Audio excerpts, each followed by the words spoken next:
Hey now, my name is Nick, this is Board Game Brawl, and it is time for my top 10 games of 2014. This is where I count down from 10 to 1 my favorite games that were released this year, with some caveats to that. So I'll just say that up front. Like, there are some games that I really strongly consider for this, but I think we're kind of out of the bounds of what should have been permissible for 2014. So just as an example, Mysterium. I have Mysterium, I own it, it's staying on my shelf, fantastic game. It really was not supposed to be widely available. It was only released in, I think, Poland and Russia, and maybe even Italy had copies of it. But there was not ever any official English rule set put out. Some kind soul on Board Game Geek translated it with permission from Portal Games and released it to the public. But to me, that doesn't really count as a wide enough release for me to consider it for this year, especially since it has been picked up for an official redone North American release next year. So I can't count it on this year's list in good conscience. Otherwise, it definitely would have made it in. I'm not sure where, but it's a fantastic game. It would have made it in that instance. I'm also not going to count any straight-up reprintings. If it was a second edition, which changed drastically, or like a complete retheming, which will happen on at least one time on this list, that was eligible because it felt different enough or looked different enough. But the example that I'm thinking of right now, Among the Stars, did not make it. I love Among the Stars, one of the best games I've played this year, and I bought the game when Stronghold Games made it widely available in North America, but really, the game has been available for a couple of years at least, and it had an English rule set, and it was actually pretty easy to get. I think even Cool Stuff was selling the original Arcadia Games only release as soon as like a year ago, something like that. It was pretty easy to get. I just never bothered to, so I didn't count that either. Otherwise it definitely would have had a shot. So there are some caveats like that, but other than that, I'm pretty happy and satisfied with this list. I would say that this was a fantastic year for games. And yeah, look, I'm still fairly new to the hobby, relatively speaking. It's only been a couple of years now. It's getting close to 3 as far as modern board gaming, but still, there was a lot of good stuff this year, and it wasn't too hard to pare down my list. I mean, well, most of that was because I just did my top 100, which was dangerously close to this list in time frame. But because of that, I was able to easily look at that and see how many new games, and there were a lot that were on that list, at least 10, and then just transfer that straight over to this list. So there was that. But even so, I think they're quality submissions. I kind of question in general how useful these lists are. I always kind of did, and then I actually listened to the latest Cracked podcast, which is a fantastic podcast. I love it. I just started listening to it. I fell in love with it. But they did a whole episode about how kind of silly and inconsequential year-end review lists are, in the sense that they gave the example that, let's say the Oscars, they give awards to the best movies. But a lot of times people look back at the Oscars and say, and by the way, yes, I am comparing my list to the Oscars, but a lot of times people look back years later at the list of who won the Oscars for a particular year, and they're like, wow, really? Like, for instance, Forrest Gump kind of swept the Oscars in the year that, like, Pulp Fiction was out and a couple of other major movies. And people are like, wow, why did we do that? Or Marissa Tomei getting the Oscar for My Cousin Vinny. Just bizarre things, to the point where in the Cracked podcast they made the case that you should really have the Oscars 5 years after the year in question. Take a look back then and see what movies had the most relevant cultural impact and are now the most beloved. I could definitely see that being, people making a case for that with board games. It's not going to happen, and if I were to not do a top 10 list of the best of 2014, I would look silly compared to every other reviewer that does it. So that's kind of what it is. Yes, it's peer pressure, but even so, I think it's still fun to do. It's fun to look back on the year, and it's my opportunity also to sort of highlight some games that I think that other reviewers are going to pass up, and I think that they shouldn't, because they're just fine games. So take this in a sort of lighthearted spirit. This is not going to be a list of, you must go out and check this game right now, but maybe give these games a look and kind of get where I'm coming from as far as what I like and how my tastes are going to change year to year as I continue to do these lists. Maybe it won't change. Maybe I'll always have these kind of thematic, pulpy card games on my list. Who knows? So take it in that spirit. Fantastic year. I'm not going to do a worst of this year because there's a lot of bad games that I played. I think it would be kind of unfair to single out just one game. And actually, I did pick a worst game. I did it in the Dice Tower year-end review podcast, so you can go ahead and listen to that. But I want to keep this one positive and talk about some fantastic games. So let's get to it. My number 10 is Medieval Academy from Blue Cocker Games. I wasn't really expecting too much out of this game. I saw the artwork, and the artwork was fantastic. That's what originally drew me to it. It's from Piero, who's the same artist that did the artwork for Ghost Story, so I knew it was going to be good. But I was like, well, artwork does not a fantastic game make, and this one looks really simple. You're just playing cards and moving up these different tracks. How good could it be? Well, it can be fantastic, apparently. First off, I love card drafting, and that's basically what this entire game is. You're drafting cards, but you're doing it with a purpose. You're not just trying to get like nebulous points or just trying to get different set collection. You're actually moving up on all these different tracks that represent the different types of duties that a squire has to do in order to become a knight. So you're trying to gain the hand of the fair maiden, and you're trying to do combat training, and you can do jousting and helping the poor and fighting a dragon and all of these different things, getting the favor of the king, and it just works. I mean, it's kind of dry. The theme is not like all there, but it's a very smooth game mechanically. It's very simple to learn, but there is some strategy to be had, so it's very accessible to a lot of different people, and I just love it. It's a fantastic amount of fun. There's tons of replayability because every single board in the game has another flip side with a different variant, and there's even a whole other variant board that I have yet to try yet, and I can't wait to do so. This is a wonderful game. It's a wonderful family-level game, but with enough teeth for gamerly gamers, as I like to call us. That is Medieval Academy from Blue Cocker Games, my number 10 game of 2014. My number 9 is the game that I was referring to when I said that some reissues were okay as long as they drastically changed the theme and some of the mechanics, and that is Lords of Zidit from Asmodee. This was originally called Himalaya, and by the way, it's from one of my favorite designers because he's designed my favorite game, Seasons, Regis Bonasse.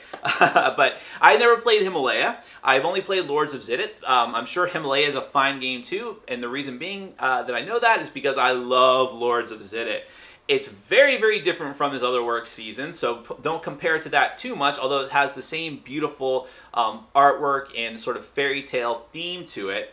But this is a programmed action game. Another thing that I don't typically like, but this one's super cool. You're like these powerful lords going around this fantasy countryside trying to subdue these monsters by using the townsfolk around the region, and therefore hopefully getting different types of victory materials, like wizards' towers getting to place in these different regions, or having bards sing tales about you, or getting gold, because money is always good. The trick comes at the end and how the scoring works, because if you fail, it's randomized how you assess each of those different things that you're vying for, those 3 potential victory conditions. And if you fail at one of them, you are completely out of the running. So you can be, if you're the worst, in other words, let me put it that way, if you're the worst at any of those things, you completely fail. So you can't specialize in just one thing. You have to be pretty good at all of them and hopefully focus on the one that's going to win you the game, whatever the third assessment is. It doesn't sound that cool, but it is. It's such a fun way to score the game, and all the rest of the game is great too. And all the game looks beautiful, and all the little miniatures and the tokens, and of course the fantastic artwork, same artwork from Seasons. Such a great game. I wish it got more attention. Lords of Zidit from Asmodee, my number 9 game of 2014. Speaking of examples of that blabbering I did at the beginning of this list, this is an example of a game, my number 8 is an example of a game that wouldn't have been eligible in previous years because it was only out in Japan and only in a Japanese language format. But now this year it commonly became available with English written rules in North America. So my number 8 is Tragedy Looper from Z-Man Games. This is going to be one of those games we look back on as one of the most innovative games that the industry has ever put out. And I hope that this leads to, this inspires a lot of other designers to take some of the same deduction mechanisms and use them in other clever ways. But even just as it is, this game is fantastic. It's a one versus all game where there's one player is the mastermind who's trying to make a tragedy happen, a murder, a suicide, some terrible thing happen in this sort of generic anime city. The other players are protagonists who are working together to stop that from happening. But at the beginning of the game, you have zero information. The mastermind is working off a script, so you don't know who the killer is, or who the nasty person is who's going to make all these bad things happen, or who the person is going to commit suicide, and how that's going to happen. What happens if this person moves to here? Is that what triggers the event? You don't know this as a protagonist, so you're going to fail. But then, hence the name of the game, you loop back in time and try again, keeping the information that you had from before and using it to try and make a better guess as to what's going on and how you can prevent the situation. You only have to stop the tragedy from happening once, but that is easier said than done. It is such a cool thematic game, really hard to get into. It's got a steep learning curve, whether you're a protagonist or the masterminds, but man, once you do, it's a fantastic experience, and I'm glad that it got so much positive attention. I played the Japanese version before it officially came out over here, and loved it then, and I still love it now. Tragedy Looper, my number 8 game of 2014. Along those same lines as Tragedy Looper, and from the same designer, Baka Fire Party, we have Aeon, my number 7 game of 2014. This game had been out for actually quite a while. If you look at the BGG listing, it said 2012 in the first Japanese edition, but it only became available with multilingual rules at Essen 2014, just this year, and I finally got to play it, and it is so cool. Just like with Tragedy Looper, it has a deduction element, but in a very different game. This one is a very light worker placement game, and if that's all the game was just worker placement, this game would totally fail because it's very generic and simple worker placement. But the theme is cool. You have you all play like these sort of artificial beings or androids who have just woken up and the world is in ruins, all the humans are dead, but you need to figure out what your programming is. What is your purpose? What are you trying to do? So each player gets 2 hidden cards that they put in 2 different spots on their player board, one of them easy for the other players to see, one of them quite difficult for the other players to see. And these are victory conditions, not just for you, but for everyone. So you know what you have, but you don't know what the other players have. So you might be going around doing this simple worker placement, picking up gold, picking up statues, all these different things, and to you, they might be giving you bonus points based on your victory conditions, but someone else may have a condition that says that if you have these items, you get negative points. And there are conditions that completely oust someone from the game. Like the player who has the least items is totally out of the running. Victory points are inconsequential. Some people I played with got frustrated by that. I love it. And it's a fast game too, so even if you get totally jacked up, it's not that big a deal. And it's so fun when you wait until the 11th hour, finally look at someone's card, and it completely changes your game. I love those moments. Aeon from Aeon from Baka Fire Party. I hope this game gets picked up for a North American release because it definitely deserves it. My number 7 game of 2014. My number 6 game for the year probably made the most money this year, but that's only because it front-loaded its success with Kickstarter. That is Arcadia Quest from Cool Mini or Not, which made something like 700 grand or more on Kickstarter. And that was based primarily on the awesome miniatures that come in the game. And the game does look beautiful, tons of really cool miniatures and bits. But what a lot of people didn't know, and if they did know, it probably would have made even more money, is that the game is very solid and very fun. When you first see it, when you first see a map all set up with all these little hero chibi miniatures and all these monsters on the board, you're liable to think, oh, this is like an expansion for Super Dungeon Explorer, or this is like a Descent style game. But really, it's not. This is a straight-up, vicious, competitive game. You are not cooperating with anybody. You are taking control of this guild of chibi adventurers who are trying to complete these different guild quests in order to attain victory. As the designer of the game, one of the designers of, the primary designer of the game, Eric Lang, said, the monsters on the board are just giant sacks of gold that are waiting to be busted open and grabbed. You're really fighting against the other players. You're trying to either take them out in order to get guild achievements or get other different random items and complete stuff around the board in order to get the guild quest that way, all in the service of just completely outclassing your opponents. It's so fun. It looks great. It's fast. It's easy, but there's a surprising amount of depth there. I haven't even really gotten into campaign mode that much, which even opens the game up to more and more depth and strategy. Leveling up your characters, getting special items, using gold that you've earned in previous adventures to get more cool stuff. So cool. So much stuff to unlock. Arcadia Quest, my number 6 game of 2014. My number 5 is Paperback, which is a sublime deck building game. A deck building game that I backed on Kickstarter, but I was like, well, it just kind of looks cool. I'm not expecting too much from this. I just really like deck builders. I was blown away by how much I enjoy it. At first, I was afraid, oh, this is just deck building mixed with Scrabble. And as it turns out, it's deck building mixed with Scrabble, but it's really fun in spite of that. You have all these cards with letters on them and sometimes letter combinations that you're trying to string together in order to make words that get you points, that let you get better word or letter cards, and maybe even the victory point cards, which are going to get you to the win. So it's like Dominion mixed with well, Scrabble or any other word game that you want to use as an example, and it just works really well. This is one of the games that is most prone to analysis paralysis in my collection, but as I've said before, it doesn't really matter because everyone is doing the same thing. As you're sitting there staring at your hand trying to get the right word together, no one is really complaining because everyone is doing the same thing. In fact, they're saying, please take your time, I need more time to look at my cards. That's how this game is. But it's so fun. It's such a brain burner. I love it. I'm not typically good at these kind of games. I'm not going to say that I'm good at Paperback, but I enjoy the journey. I enjoy trying to put these different words together. I love all the special abilities. The variants are cool. Oh, so much fun to be had with this game. Great family game and a great game for people, like a gateway game to get people off of those traditional word games and into modern board gaming. Paperback, my number 5 game of 2014. My number 4 is Xia, Legends of a Drift System from Far Off Games. I think it's the name of the company. I'm sorry if I'm mistaken. But this game, I had heard a lot of things about it. It did very, very well on Kickstarter. But for some reason, I just wasn't gravitating towards it. I saw that it had great miniatures and really cool looking, all these other little bits. But it's like, spacefaring game. It's not really my type of thing, just sort of tile laying. But I took a chance, I tried it out, and oh man, this is such an amazing game. There's so many things you can do. I mean, they call it a sandbox game. That is not an exaggeration.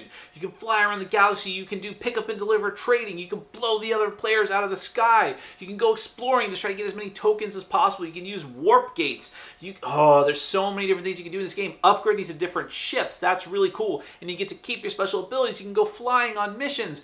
This is such an amazing, wide open game. That's what I felt like. I felt like I could do whatever I want. And it's so rare that I get that kind of feeling in games. So many games, even games that I really enjoy, just feel restrictive. Like, this is what you need to do to win. In this one, there's so many different options of what you can do to win. And I had so much fun playing that even when I didn't win, I didn't care. I had a great time. The components are awesome. The theme is awesome. Everything is awesome. I'm sorry I had to say it. It just led me right to it. But no, seriously, really, I wouldn't say to run out and buy this because it is quite expensive, but if you can get a hold of someone else's copy just to try, I would urge you to do so. Don't pass up the opportunity to give it a shot. This is Ameritrash goodness right here. It's everything that's good about Ameritrash in a box. My number 4 game of 2014, Xia, Legends of a Drift System. There's a lot of games on this list that look fantastic. It's something that I gravitate towards because games that look fantastic also tend to have better themes as well. A lot of times they go hand in hand. And I think that there's games on this list like Arcadia Quest that have better physical components, like miniatures, than this game does. But as far as artwork, quality cannot be beat. That is Abyss, my number 3 game of 2014 from Asmodee. This game looks gorgeous. I love this artwork, and I'm not just talking about the creepy face on the box. I think people get a little bit too excited about that, and oh, there's no title on the box. Okay, that's kind of cool. And oh, there's 5 variant covers. Okay, only Maniacs are getting all 5 of them. I'm talking about the artwork just in and on all the different character cards. If the game is fairly themeless. It's just a light set collection card game. You get sets of cards, turn them in for lords who can turn into different tiles. And that's all very fun. It's very, very cool. Don't get me wrong. But seeing the artwork on all the different lords, and even the sea creature cards, like the little hobbit cards that you use to turn in for these lords, that just goes so far as to bringing what little theme there is to life. And just thinking about these different undersea lords, and they're powerful, and like the purple ones that are like wizards, it's just what? It's just so cool. It really helps bridge that gap between what would otherwise be a very dry game into what is a really, really cool game. And like I said, the mechanics are solid. I love vying for these different lords and all the different special abilities that they have, and every faction feels different and unique in what they can do, and then trying to get the right territory tiles to maximize your points as much as possible. It's a very accessible game. It's not too complicated. I can easily see this being a hit with a lot of people who would not normally try modern board games because it looks so good and it plays so simply. And hey, it's got those really cool pearls as currency as well. And what you can do with those pearls in game is even neat. Oh, such a really, really great game. I love it. Abyss, my number 3 game of 2014. My number 2 is Imperial Settlers from Portal Games. And right now, Portal Games is on a win streak with me because we have the fantastic Mysterium, which is not even officially released yet, and that's why it's not on this list. Robinson Crusoe, so great. Such a story-driven game. It made my list either last year or the year before. And now we have Imperial Settlers, which is very different from those two games. This is actually based off of another earlier game that Ignacy Trzewiczek had designed called The 51st State, and also its kind of sequel, New Era. Did not like those games. I didn't like the theme. They were a bit too complex to get into, at least at that time in my gaming career, as it were. But Imperial Settlers hits all the right notes for me. It is card-driven gameplay that feels strategic. It feels unique. It feels different than a lot of the other games that I've played. And it's just, I love the idea of using a card for different things. You can build the card as a location, and you can use it to get different resources if it's that kind of card. But there's a variety of different cards. Some of them are just for point gathering. Some of them give you special abilities, and there's different actions that you can take. They open up more actions for you to use every single turn. You can make it into a deal and get more production that way, but you're giving up the ability to use that card as a location. You can raise the card and get quick temporary resources, but again, you're giving up that card to use as either a deal or as a location. So there's all these different important decisions that you have to make with these cards, but when it comes down to it, it's a relatively simple game. I would say it's still moderate weight, kind of maybe leaning towards heavy, but it's not too difficult to get into. But there's so much variety to the game, because first off, you have these different factions which all feel different, have their own different specialties. There's so many different cards. You can focus on trying to, one of the fun parts of the game is deciding when to pivot from using the sort of generic general cards that everyone has access to using your own faction deck cards and using those own special abilities. Like I said, every faction has their own different focus, and yeah, people complain about the Japanese, but I think that they're not too powerful, they're not too weak. I think that they have their own feel to them, and they're very, very cool to play as or to play against.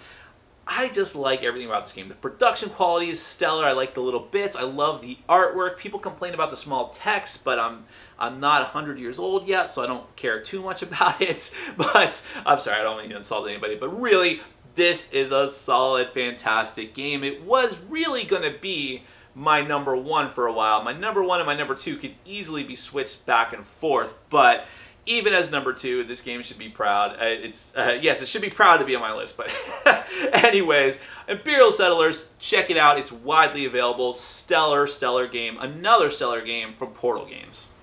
And finally, my number one, and like I said, my number two could have easily been swapped with my number one, but I think why I'm going to go ahead and go with Dead of Winter from Plaid Hat Games for my number one is because, first off, it's a cooperative game, semi-cooperative game, but still, I kind of lean in that direction. I do enjoy a good cooperative game. I like the theme a little bit better than the Civ building of Imperial Settlers. I mean, it is zombies, and yes, I know we're kind of over zombies as a whole in the gaming community, but this one is not so much about the zombies as about the survivors, much like with a show like The Walking Dead, which is the same feel I get from this. I could have easily seen this game being rethemed into The Walking Dead, at least the comic book version where there's more characters, and it working very, very well. But as it is, it stands as its own unique thing, and I'm very happy for that. I was a playtester for this game, and I played it like 12 times, and when I finally got my production copy, I was eager to play it another 12 times, and I'm almost to that point. I think I'm at like 20 plays at this point, and I'll play it more. I want to play it more. It's so, so good. It's not just the fact that there's zombies and you're trying to survive and, all this different resource collection and action management. All that is kind of background noise to the central conceit of the game, which is the secret objectives. That's what the core of what is fun here. Everything sort of circles around that central mechanic, and there's for good reason. It works very, very well. Every player has their own secret objective. Even if you're not trying to actively screw the other players, you have your own selfish interests at mind, and you may decide to keep, for instance, searching a particular deck in order to get more and more like weapons or medicine or whatever it might be, even if it puts the colony at risk because you don't want to lose. It's as simple as that. That whole idea makes the game incredibly fascinating. And just for good measure, yes, there could be a betrayal objective, which means, yes, you are actively trying to kill everybody else. And, not knowing whether or not there's a traitor, kind of the Shadows over Camelot thing, just makes the game even more and more interesting. So many cool things here. The artwork is beautiful, some of the best artwork. Not quite as good as Abyss, but it's getting up there. I really, really love it. I love the cooperative nature of it. You can play it fully co-op. I wouldn't recommend it. I like the action management and all the different things you can do with the dice. That works really, really well. And the bevy of different characters you have access to adds an astounding amount of variety. There's a lot to unpack in this box, a lot of things to keep you busy for a very long time, as evidenced by my 20 plays and not getting tired of it yet. Dead of Winter, really, in my opinion, deserving of all the hype that it got this year, and it wasn't too difficult for me to put it as my #1 game of 2014. Well, that's my best of 2014, and I would say that 2014 was a fantastic year for gaming, but for me as a game reviewer, it was even better. And I say that because, in my opinion, I have the best fans of any reviewer out there.